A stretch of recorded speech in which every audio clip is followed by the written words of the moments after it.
Siphinde sinibingelele kwikhaya TV2. Wena-ke oqalayo ukungena kuleli khasi, siyacela uba ucofe ibhathini usubscribe khona uzohlezi uyithola iy'ndaba njengoba zinjalo.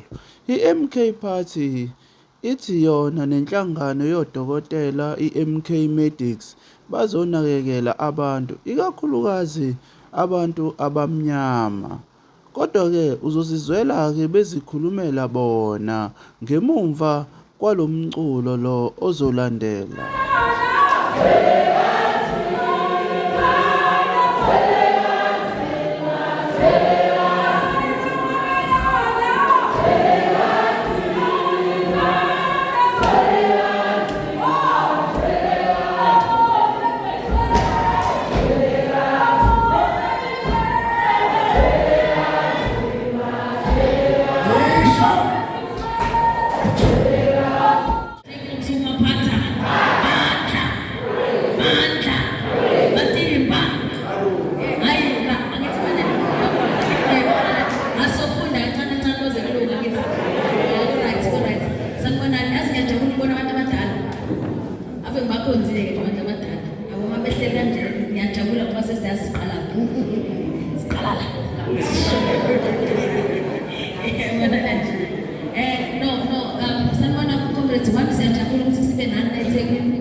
Sikwazi ukuzoqhuba futhi sikukhombisa ukuthi umkhonto wesizwe uma usuthatha amandla uzokunenzelana.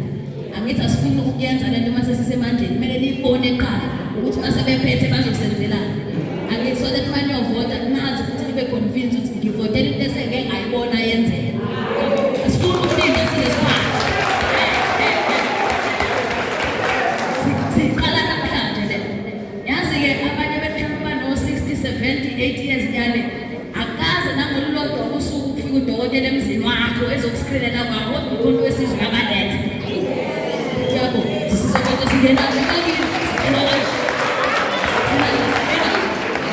Ilelo umkhonto wesizwe party ozoyenza usebenzisana nomkhonto wesizwe party medic. So lento lihamba kanje kufike babothi umsholoza ngithi osiphethe sonke umkhonto wesizwe party. Bese kuba khona ama sub structures under umkhonto wesizwe party. Ilapha ke thina sikhola khona siyabantu bezempilo, udokotela, unesi, udentist, uyini ukufola khona la.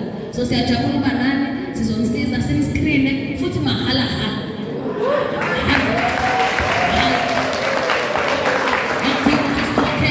Akudingi ukuthi usibonge, akudingi sizonakekela impilo yakho. Senzelane na, senzela ukuthi masithi 2026 alive phila kuthiwa ngozivotela simkhonto wesizwe. So that sikwazi ukuthi sithathe amandla singenzelele lo every day. Ngaphandle ukuthi uyolinda 10, 12 hours eclinic ulinde nje ukubona udokotela.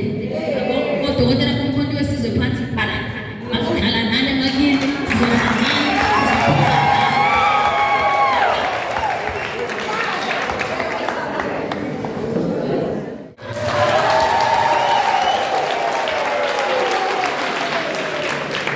MK Medics i-structure esihlose ukulelela kakhulu imvelo yakho. Awulutho ungenayo i-health, sesingakusho nkonke sikushoyo.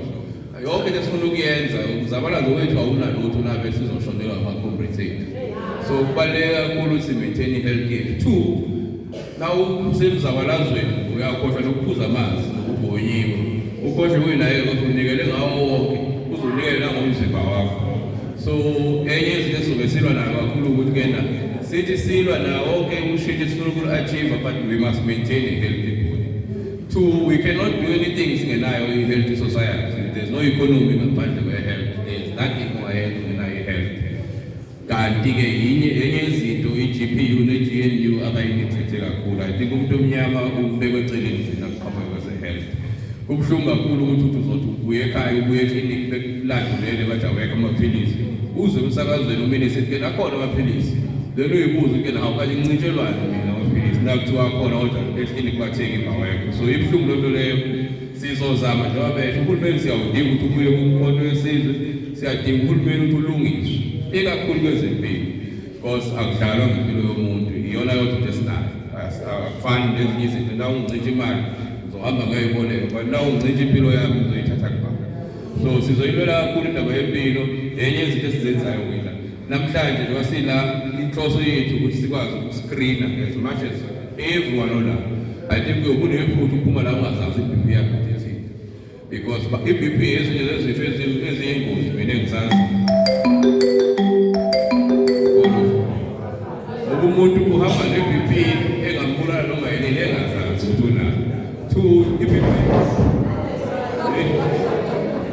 thina sisakuhlasela waqhuma siyabaleka. Izifo ey'ningi esinazo ekuyibona i-MK Medical efuna ukuyithangisa yilezifo lezi ongazazi ukuthi unazo wena uhamba nazo uphila zibe zikudla ngaphakathi kancane kancane ushukela ukubulala after 10 years 15 years ukhona emzimbeni wakho but ungazazi ukuthi uhamba nawo. So sizozama ngayo indlela ukuyena si-reach out as much as we can kubantu abaningi siba-screen siyibone lezi zifo zikhona noma zikho. Uma sikuthola unaso sikwazi uku-refer endaweni efanele. So namhlanje sizohleleka sigayina u-coordinator wezone asitshengise indawo zokusebenzela kuzo then sikwazi ukuyena siyenze leyo program leyo ihambe kahle. Sizoyi-rolla out across i-KZN le program. Namhlanje njengoba sila sizobe sihlela kwi-calendar yonyaka kuzobe sikuphi kanjani. And also siyafisa ukuyena nani nama-programs eninawo niyi-ward or niyi-zone nisimele sizokwazi ukusiza kuyo yonke i-program ekhona sinilekelele ukwazi ukulekelela ngakho.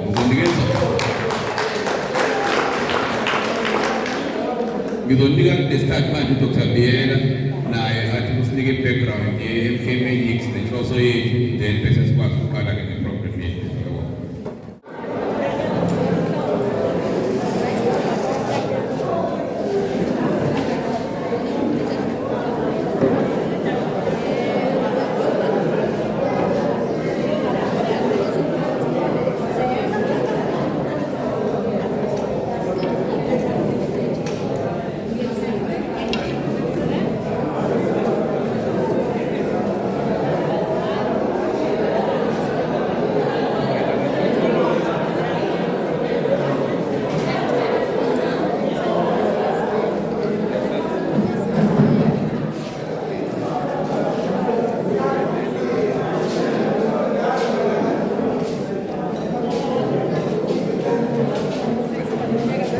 Idlulwa ngapha.